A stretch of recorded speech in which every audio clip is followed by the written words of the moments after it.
Bore da iawn I chi gyd a chroeso i'r oedfa foreol a phawb sydd yn ymuno â ni hefyd ar Facebook a YouTube. Mae'n hyfryd I weld chi. Lovely to see you all, members, friends and visitors with us this morning. And we join together in singing our opening hymn 196, Cant 96, geiriau William Williams, y pêr Ganiedydd. Mae fy nghalon am y hedeg unwaith eto I fyny fri I gael brofi hen gymdeithas gynt fi ryngo fath y di, mi a grwydrais anial garw heb un gradd o olau'r dydd, un wreichionen fach o'th gariad, wna fy rhwymau oll yn rydd, 196.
Daw'r darlleniad y bore yma o lythyr cyntaf 4 tua diwedd y Testament Newydd. The first letter of Peter. There are 3 little letters by Peter toward the end of the New Testament, and I'm reading this morning from his first letter and the third chapter of the first letter of Peter. If you're following in the English Bibles in your pews, I'm on page 1243. 1243. And I'm beginning to read at verse 8. He's talked in the opening section about the relationship between husband and wives, basically, intrinsically, but I think it, as I will mention in the sermon, it's to do with all our relationships with each other, a loving relationship between everyone. And then he goes on at verse 8, suffering for righteousness' sake yn dioddef mwyn cyfiawnder. Felly Pedr, ac os ych chi'n dilyn yn y Gymraeg, 257. 257. Dioddef o achos cyfiawnder. Yn olaf, bawb ohonoch, byddwch o'r un meddwl, yn cydymdeimlo a'ch gilydd yn frawdol, yn dyner eich calon, yn ostyngedig eich ysbryd. Peidiwch a thalu drwg am ddrwg na sen am sen. I'r gwrthwyneb, bendithiwch. Oherwydd i hyn y cawsoch eich galw, mwyn i chwi etifeddu bendith. Yng ngeiriau'r ysgrythur, yr hwn sy'n ewyllysio caru bywyd ei gweld dyddiau da, rhaid iddo atal ei dafod, rhag drwg, a'i wefusau rhag llefaru celwydd. Rhaid iddo droi oddi wrth ddrwg a gwneud da. Ceisiwch heddwch a'i ddilyn. Canis y mae llygaid yr arglwydd ar y cyfiawn, a'i glistiau'n agored i'w deisyfiad, ond y mae wyneb yr arglwydd yn erbyn yr rhai sy'n gwneud drygioni. Felly, pwy a wna niwed i chwi os byddwch yn selog dros ddaioni? Ond hyd yn oed pe digwyddau i chwi dioddef o achos cyfiawnder, gwyn eich byd. Peidiwch ei hofni hwy, a pheidiwch a chymryd eich tarfu, ond sancteiddiwch Grist yn arglwydd yn eich calonnau. Byddwch yn barod bob amser i roi ateb i bob un fydd yn ceisio gennych gyfrif am y gobaith sydd ynoch. Ond gwnewch hynny gydag addfwynder a pharchedig ofn, gan gadw eich cydwybod yn lan. Ac yna, lle rydych yn awr yn cael eich sarhau, fe godi'r cywilydd ar yr rhai sy'n dilorni eich ymarweddiad da yng Nghrist. Oherwydd gwell yw dioddef, os dyna ewyllus Duw am wneud da nac am wneud drwg. Oherwydd dioddefodd Crist yntau, unwaith am byth dros bechodau, y cyfiawn dros yr anghyfiawn, i'ch dwy'n chwi at Dduw. Ei roi farwolaeth o ran y cnawd, fe'i gwneud yn fyw o ran yr ysbryd, ac felly ar aeth a chyhoeddi a'i genedwri i'r ysbrydion yng ngharchar. Ar oedd yr rheini wedi bod yn anifydd gynt pan oedd Duw yn ei ymynedd yn dal i ddisgwyl. Yn nyddiau Noa ac adeiladu'r arch. Yn yr arch fe achubwyd ychydig sef 8 enaid trwy ddŵr. Ac y mae'r hyn sy'n cyfateb i hynny, sef bedydd, yn eich achub chwi yn awr, nid fel modd i fwrw ymaith fydreddu'r cnawd, ond fel ernes o gydwybod dda tuag at Dduw trwy atgyfodiad Iesu Grist. Y mae ef, ar ôl mynd i mewn i'r nef, ar ddeheulaw Duw, ar angylion a'r awdurdodau a'r galluoedd wedi ei darostwng iddo. Ychwanegau Duw i fendith at y darllen a'r gwrando a'r deall hefyd o'i air. Ac fe unwn ni i ganu gyda'n gilydd unwaith eto ar ail emyn, sef 76, number 76. Mae Duw yn llond pob lle presennol ym mhob man, a nesaf yw e fe o bawb at enaid gwan. Wrth law o hyd i wrando cri, nesau at Dduw sydd dda i mi. Ac eto heb ymgynghori a Manon ynglyn â dewis yr ymynau, fe welwch chi bod y geiriau yma'n addas iawn at yr hyn sydd â fi rannu a chi nes ymlaen yn y bregaeth. Felly, rhif 76.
at ddiw sydd dda i mi.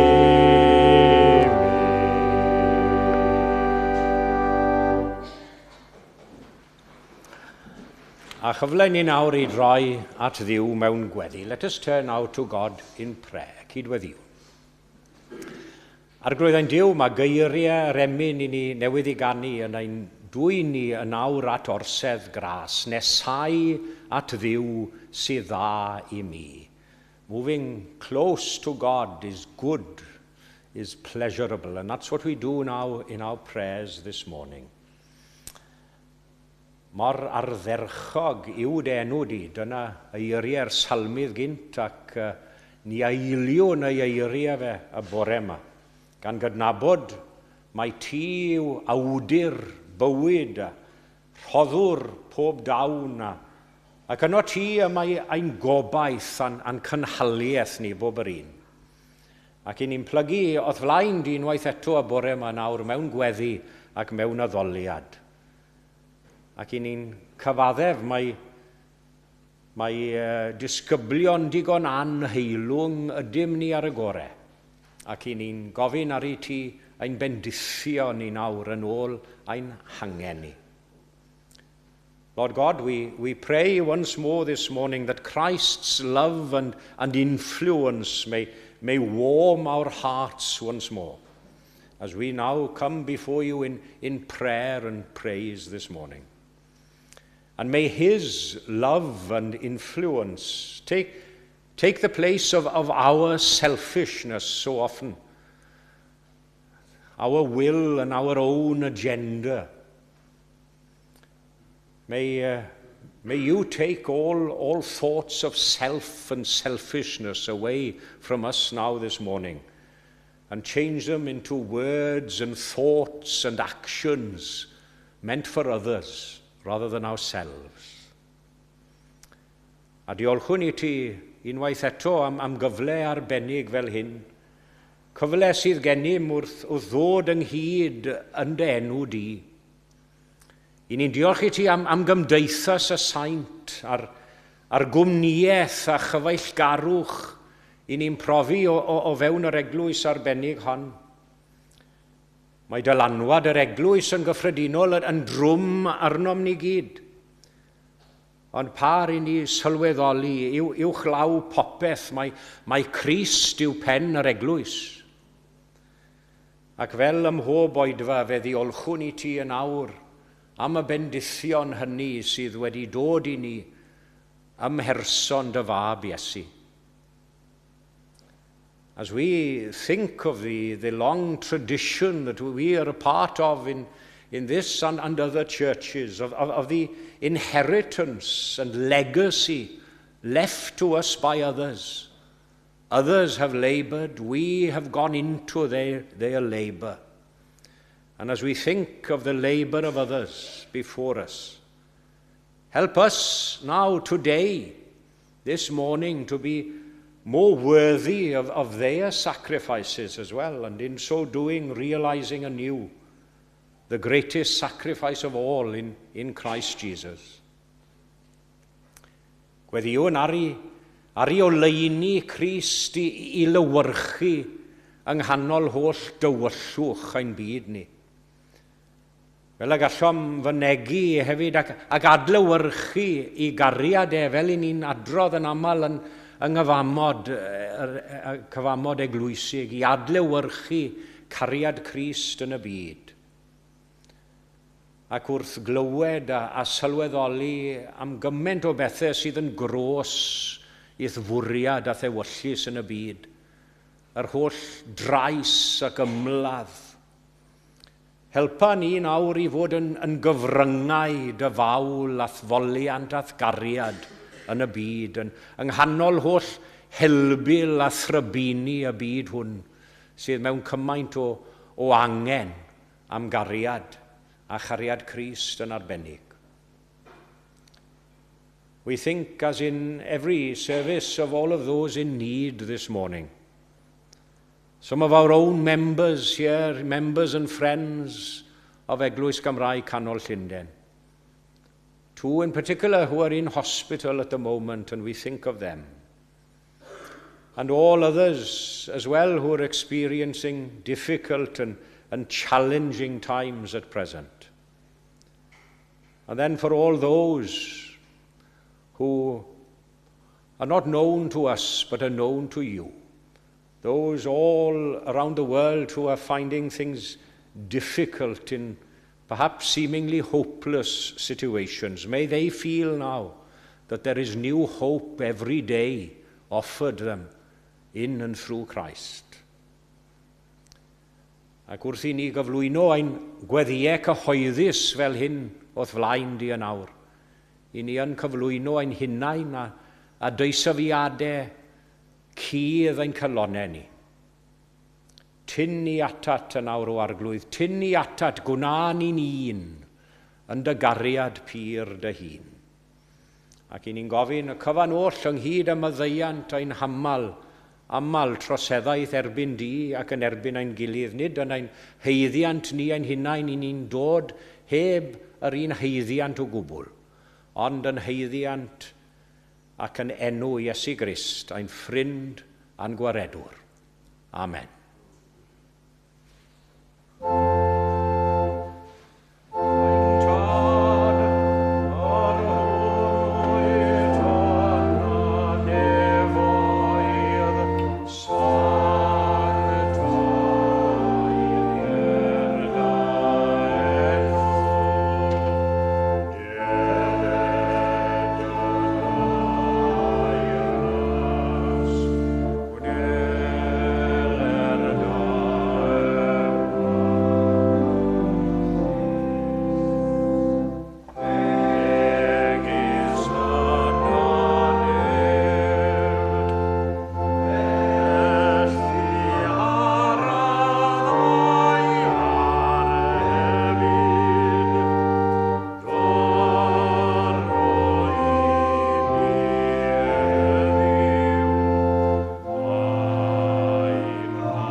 Wel, croeso cynnes i aelodau, gyfeillion ac i ymwelwyr un hoedfa, a hefyd yw'r sawl sy'n ymuno ni ar y we. A very warm welcome to everyone from near and far to our service, including those joining us on YouTube this morning. A diolchwn i'n gweinidog am ei arweiniad, a ni'n disgwyl yn eiddgar am ei fyfyrdodau a'i neges i ni. A llawer o ddiolch hefyd i Manon am ei chyfraniad pwysig wrth yr organ bore yma ac yn aml iawn yn ddiweddar. Bydd Rob yn y pwlpit heno yn yr oedfa gymyn hwyrol am 6 a bydd cylch trafod Beibledd am hanner yr awr wedi 4. And this evening's service will be a communion service. Dydd Mercher yn ôl ein harfer ym hanner dydd, bydd oedfa canol wythnos, sef cyfle i addoli gyda sgwrs a disiad o de I ddilyn. And to follow the midweek service this coming Wednesday, September the 18th, there'll be an organ recital at 1:05 with William Forrest from Bristol Cathedral performing. Sul nesaf bydd yr oed fawn yn dilyn y patrwm arferol gyda'n gweinidog wrth y lliw. And next Sunday our minister will lead the services and they'll follow the usual pattern. Bydd ein hoedfa ddiolchgarwch a chroeso eleni ar Hydref y 6 am 11 gyda chor Llundain yn cyfrannu a lluniaeth ysgafn I ddilyn wedyn. Our Thanksgiving and Welcome service this year will be on October the 6th at 11 o'clock with Cor Llundain contributing and light refreshments to follow. A mae gwahoddiad cynnes iawn I chi ddod ar rhywun newydd gyda chi'r oedfa. You're warmly invited and challenged to bring someone new with you to the service. We'll be delighted to welcome them. So that's October the 6th at 11. Mae ras y capeli yn digwydd Dydd Sadwrn nesa, Medi'r 11 a chroesi pontydd Llundain yw'r thema. That's the chapel's race, and the date is next Saturday, September the 21st, and crossing London's bridges is the theme. Felly taith gerdded yw'r ras hon, ond gallwch chi redeg neu seiclo os ych chi'n dymuno. Mae'n dechrau yn Methodist Central Hall, a gyda chyfarfod am 10, I gael paned neu frecwas, a dechrau cerdded am 11. Y bwriad yw croesi 4 o bontydd Canol Llundain ac yna gorffen yn Diwyn tua hanner awr Di 3 neu 4. There'll be an opportunity for walkers to support the British Heart Foundation by donating through a Just Giving page. If you'd like to know more, please ask Marion. Cofiwch ddod lawr i'r neuadd I cael te a sgwrs a chyfle I gymdeithasu ar ôl yr oedfa. Do please come down to the hall for a chance to socialise and have a cup of tea after the service. Ac yn awr fe ddawn nhw amgylch I dderbyn eich rhoddion. Diolch yn fawr.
Ein roddion a ddagwn I ti ar glwyddiwr, a diolch am dderbyn yn gysonodd sgwr, yn llawen a gnawn ein haddyn edang hyd, I ddwyn ein tystiolaeth I ti yn y byd.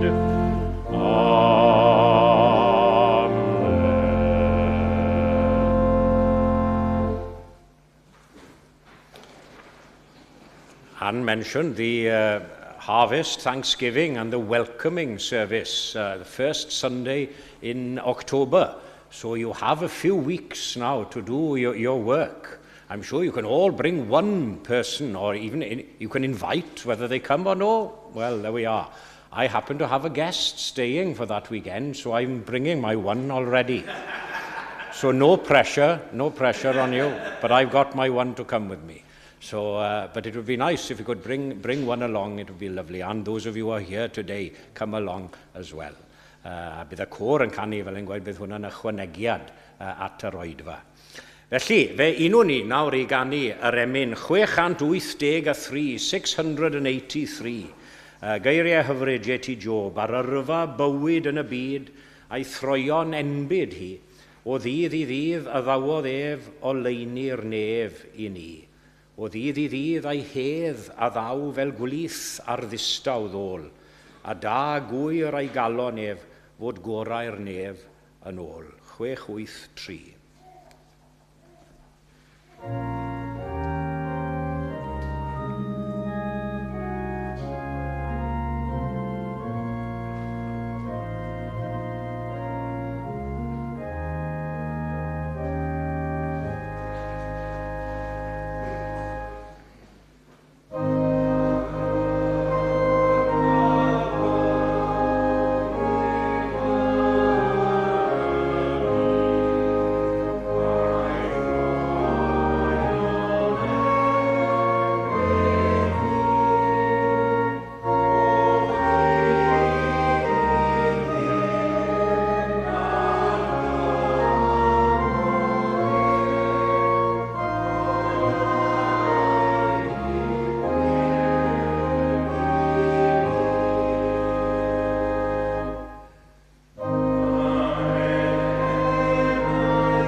Felly, ni chaiff eich gweddiau mwy rhwystro, so that your prayers may not be hindered.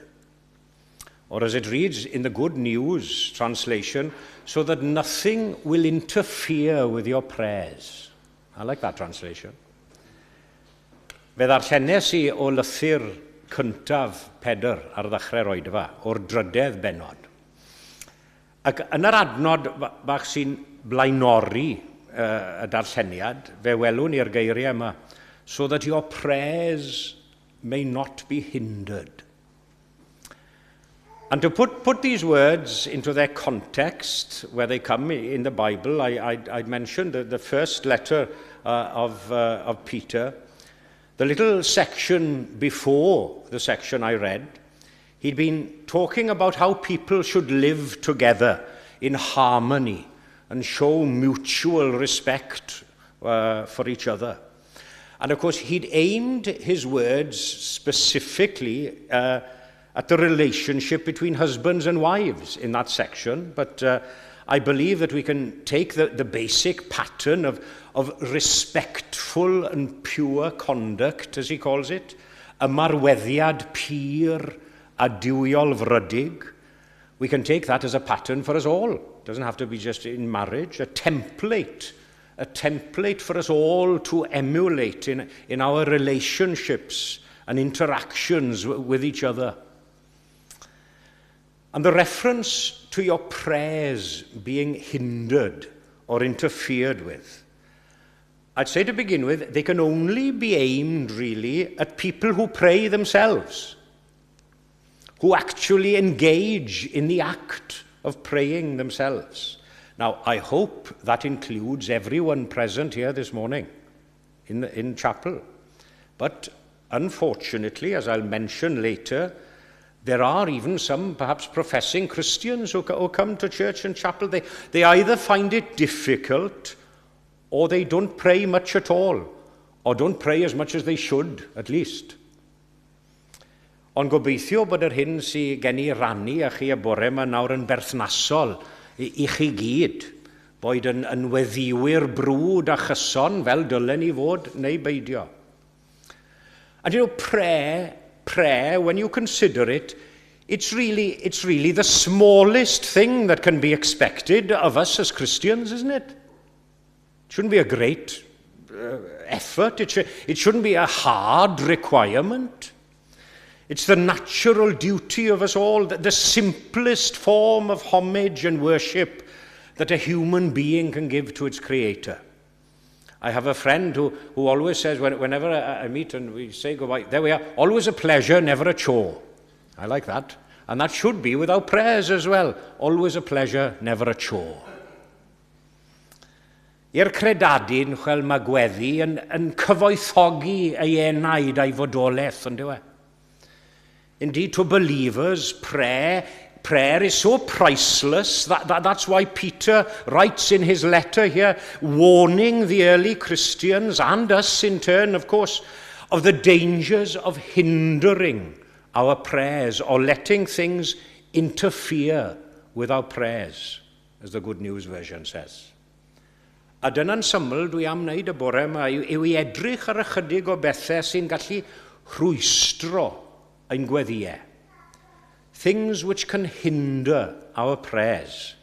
That's our theme, our subject for you this morning's sermon. And to look firstly that we may be hindered from actually praying in the first place.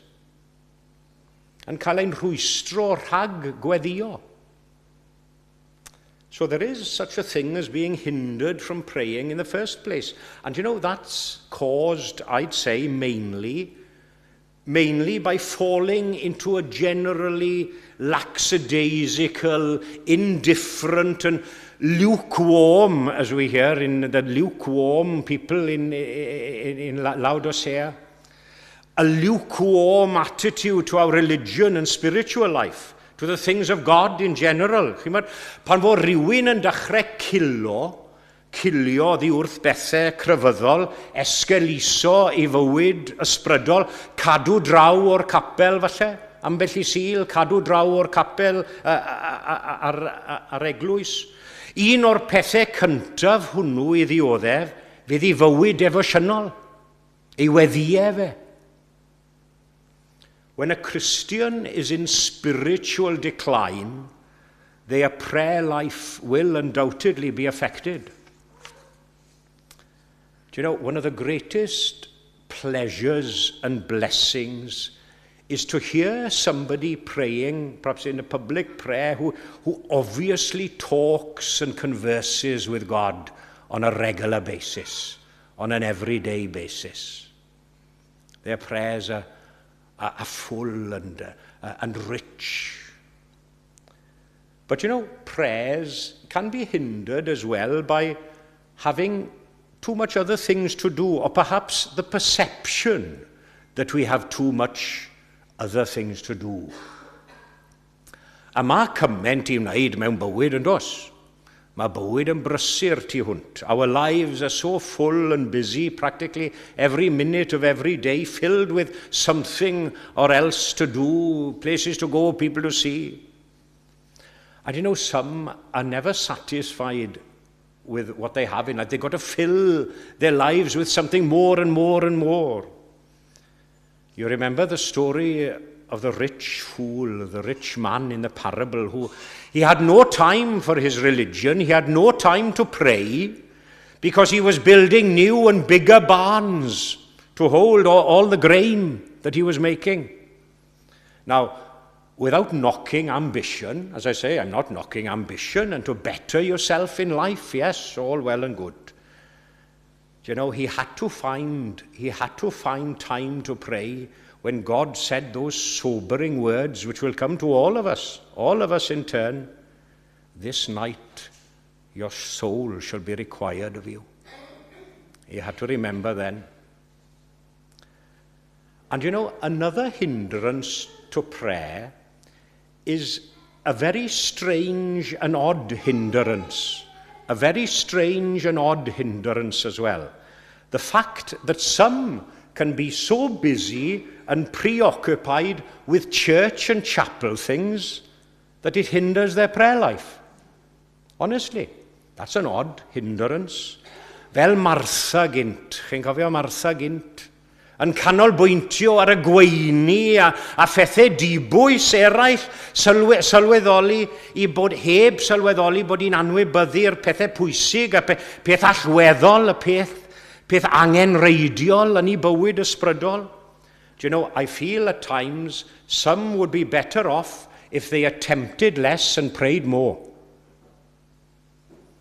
Some concentrate on and allow the more perhaps public religious activities and their duties to interfere with their personal devotional life. Meetings, conferences, committees, me included. All well and good in their place, yes, don't get me wrong. But if they cramp your private devotion and prayer life, that's a hindrance if ever there was. Dwi eriod wedi clywed am neb sydd wedi cael ei rwystro gan ormod o weddiau, cofiwch. Neb. Prayer should balance our action, or rather, it should be the lifeblood or impetus of our action.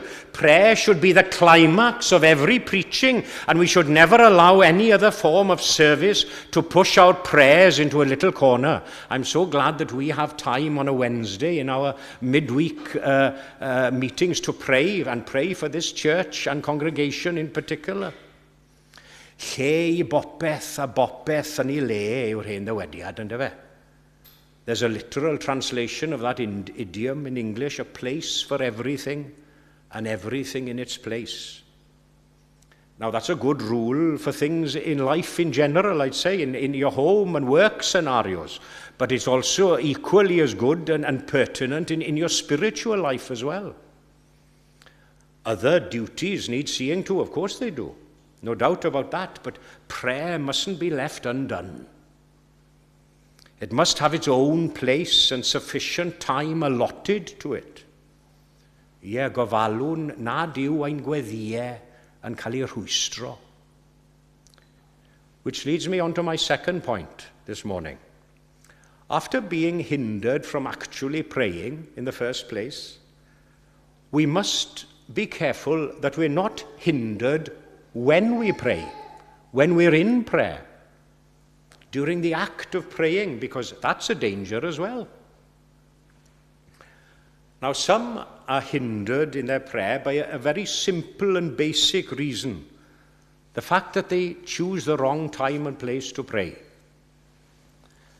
Now, that again sounds a little funny. To go back to the saying, a place for everything and everything in its place, there are certain times when other things, no doubt, will demand your time and effort, family, business, work commitments. Now, it would be foolish to set aside time of quiet contemplation when your time and effort are required, indeed necessary, at other things. Now, nid ein bod ni'n methu a gweddio ym mhob man ac ym mhob sefyllfa. Pidwch cam ddeall fi. I ni newydd ganu mae Dyw yn llon bob lle bresennol ym mhob man. Of course, you're able to pray at work. Yes, you're able to pray at work, at home, anywhere else. And we ought to be in a prayerful state all day and every day. But I'm talking now about a designated, allotted time specifically for prayer.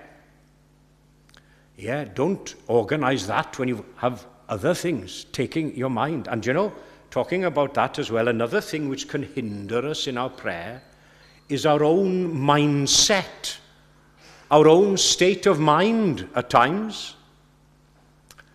I never feel that I'm effective in prayer if I have an element of perhaps anger or bad feeling within me. And it comes to us all. It does. We're only human. And I don't believe anyone else can either. Pan fod drwg deimlad neu ddicter yn ein calonau ni. We always have good advice from Jesus, don't we? Odych chi eriod wedi clywed am gyngor gwael yn dod wrtho fe, gwedwch? You've never had bad advice from Jesus. And you remember what he said about anger, as it's noted in Matthew's Gospel?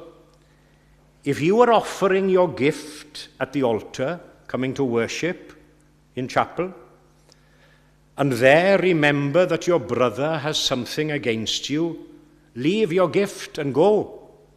First, be reconciled with your brother, and then come and worship. If that isn't done, the prayer can't be offered. Because, you know, there are people of a certain nature and character who can't do this because they'll harbour a grudge, as the saying goes. They'll harbour a grudge until it starts to fill all their lives and festering within them.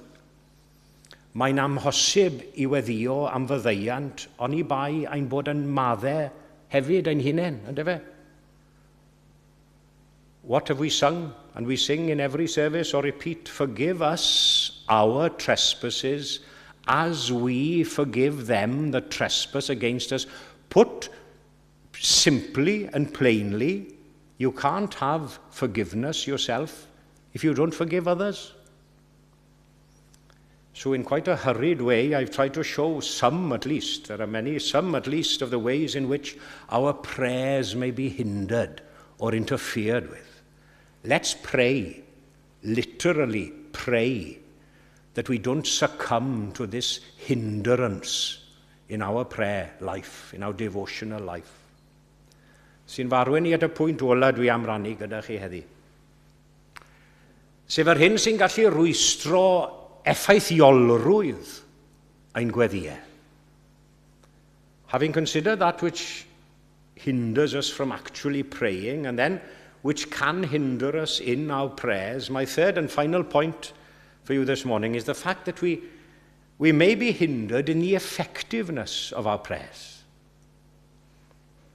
We may pray, but sometimes the prayer may not be heard, or we feel that it isn't heard.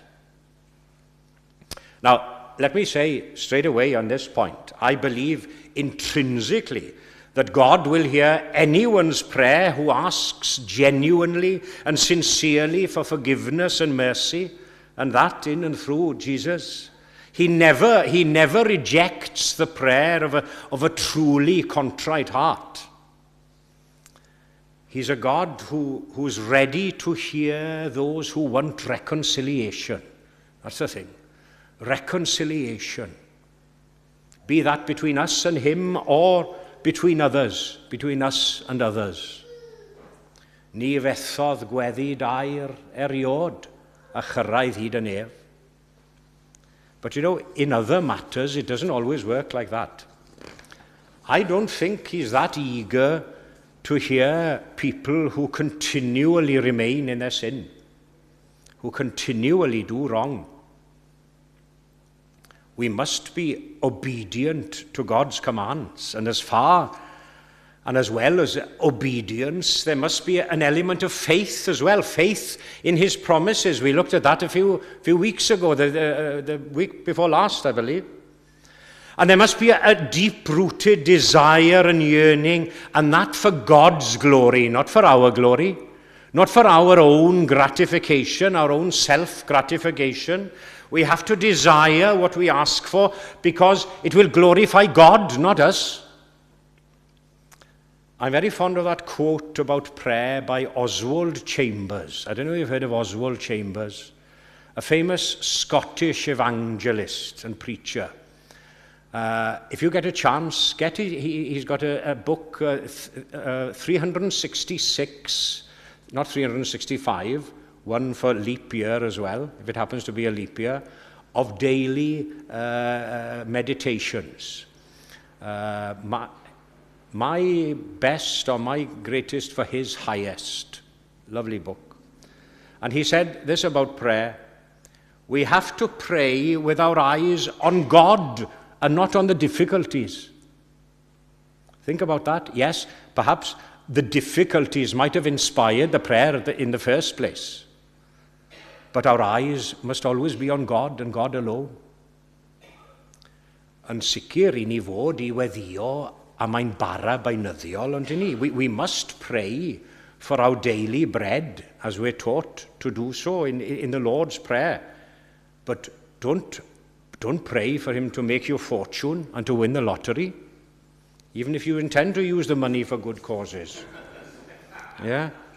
Bydded I ddew felly, ein cynorthwyo ni nawr I rodio'n ifydd ac yn ostyngedig wrth I ochr.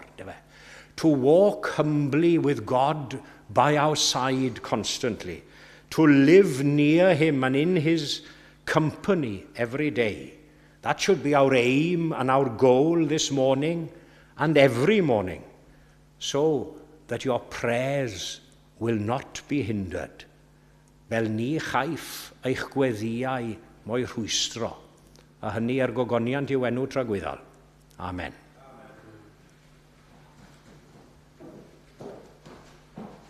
And we sing together to conclude this morning's service. 205. And I know one person at least toward the back of the chapel who would be very pleased that we're singing this hymn, and I'm sure it's a favourite of many others as well. Un o amynau mawr ein cenedl ni, geiriau gwylim hiraethog. Dyma gariad fel y moroedd, tosturiaethau fel y llu, twysog bywyd, pyr yn marw I brynu'n bywyd ni. Pwy all beidio a chofio amdano? Pwy all beidio a threithi glod? Dyma gariad nad angof tra fo nefoedd wen yn bod. 205. Bye.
Awn ni roi ein gofal nawr i'r arglwydd. Let us commit ourselves to God in prayer.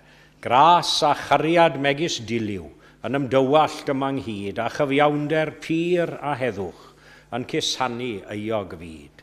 Ac yn awr bydded i ras ein harglwydd Iesu Grist, a chariad diw, a chymdeithas yr ysbryd glân i aros gyda ni, bob yr un ohonom ni, ac i weithio ynom ni a thrwom ni, o'r awr hon hyd yn oes oesoedd. Amen.